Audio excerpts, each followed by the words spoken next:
Today we had the biggest leak yet for the Lenovo Legion Go. It's going to be unveiled on September 1st. It's going to cost you $799 at the lowest end. You can buy it in October, and there's a lot more information available. This is going to easily be the best Windows handheld available based on the facts that we have today.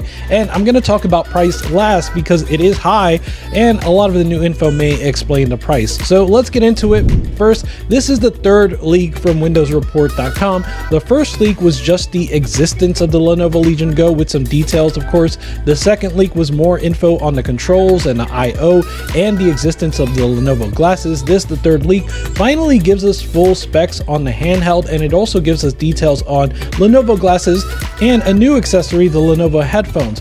WindowsReport.com did issue a disclosure here. They said that, quote, the document we received was from an anonymous tipster. It contains 9 pages from the official press release that will be launched on September 1st across various media outlets. We haven't received such a document from Lenovo itself. It also contains a private link to a YouTube posted video with the full showcase of the product, but we've chosen not to share that publicly, end quote. That's funny because someone else leaked that video that you're seeing on screen now.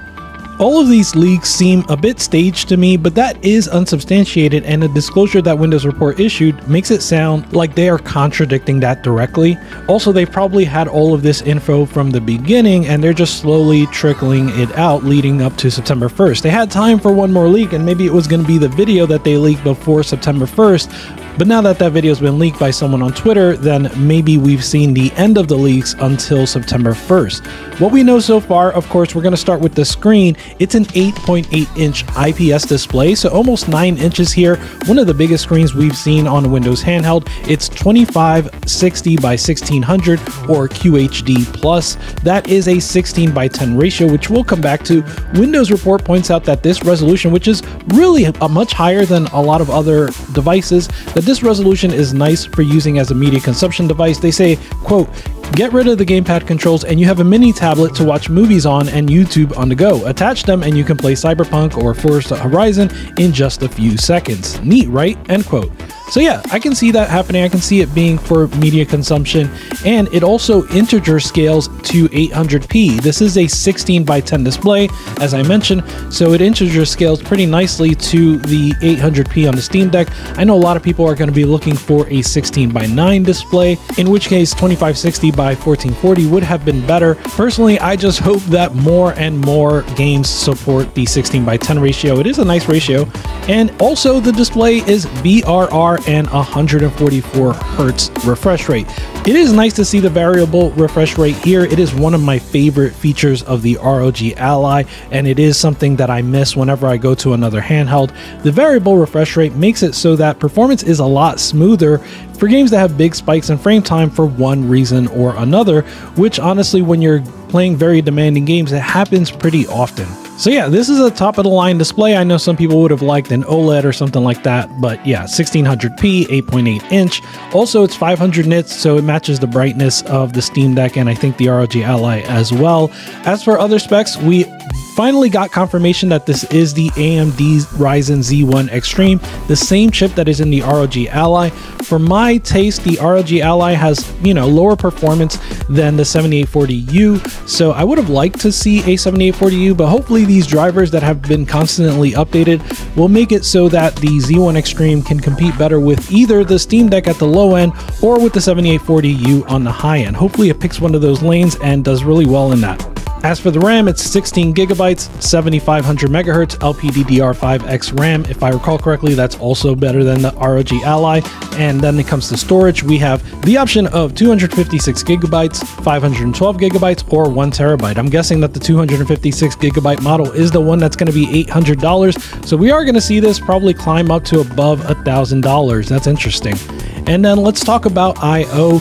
On the top of the device, we have a 3.5mm audio jack, and we have the USB Type-C port. It's USB 4.0, supporting DisplayPort 1.4 and Power Delivery 3.0. Similarly, the bottom of the device has another USB Type-C with the same exact specs.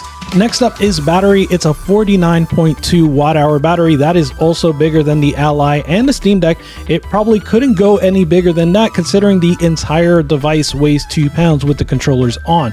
One of the huge benefits here is that the battery has a super rapid charge. I assume that the specs are going to be similar to the ROG Ally. According to Retro Game Core, the Ally can get 50% charge in about 30 minutes. Based on the size of the battery in the Lenovo Legion Go, I would suspect that you're going to be able to get half charge in about 35 to 40 minutes here. As I said, the entire thing weighs 2 pounds with the controllers attached. It's 854 grams. The dimensions are also bigger than the Steam Deck. I think this is the first handheld that is actually bigger than the Steam Deck. It's 299 millimeters by 131 by 41, compared to the Steam Deck, which is 298 by 117 by 49. That is a big boy, and here's a quick shot of other popular handhelds right now and their respective weights. Now let's talk about controls, because I was right, or more accurately, my editor, High Tech Lowlife, was right. You can hold the controls normally for console controllers, but the other thing you can do when the controls are attached is you can hold the right controller like a mouse, like a vertical mouse. So you can hold it down on a flat surface, and the M1 and M2 buttons are going to be within easy access of your index and middle fingers. And it looks like the thumb is going to be able to reach the scroll wheel, the M3, the Y3, and maybe even the shoulder buttons.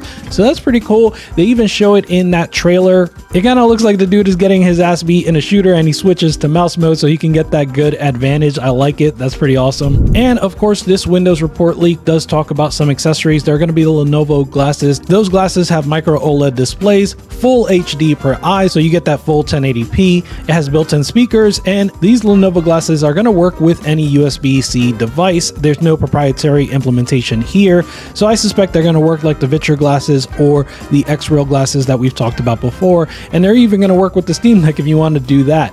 The cable is 1.2 meters long, and it looks like these glasses are going to start at $499, so certainly not cheap by any means. The other accessory they showed off are the headphones. They're called Lenovo Legion E510. These are gaming earbuds with RGB.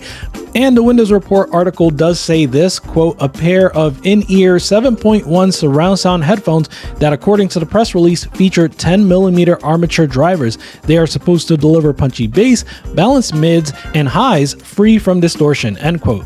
They also feature an inline controller for quick adjustments and a stylish RGB strip. Again, that's according to the WindowsReport.com leak, so that's pretty neat. And they start at $49.99. That price seems like it might not be bad. There is also a microphone on there I forgot to mention, but yeah, I think that price is not bad for what it is. Hopefully the audio quality does really deliver. If it does, I would absolutely be interested in that. When it comes to accessories, the only thing that was sort of conspicuous by its absence was the lack of a dock. The ROG Ally debuted obviously with a dock, and they had that proprietary port. Here, the Lenovo Legion Go does not have a proprietary port, so that is awesome. We can probably use USB-C Thunderbolt, but I would have liked to have seen a dock, especially with that USB-C on the bottom. Neo has their own dock that has a USB-C port built in so that you can just slide Neo devices onto it. Anyway, I fully expect that Lenovo is going to debut their own dock. I wonder what that's going to look like. I imagine that the price is going to be under $100 for that.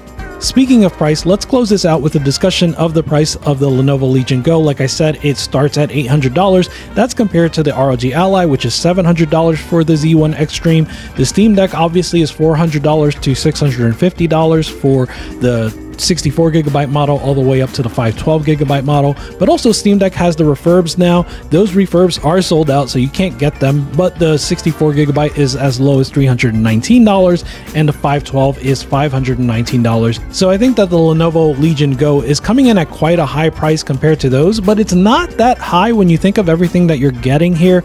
You're getting a much bigger screen, you're getting bigger battery, you're getting a 144 Hertz screen that's also variable refresh rate, you're getting unique controls that no one else is doing. Look, I don't know how this is all going to land, but certainly Lenovo is being ambitious with this handheld.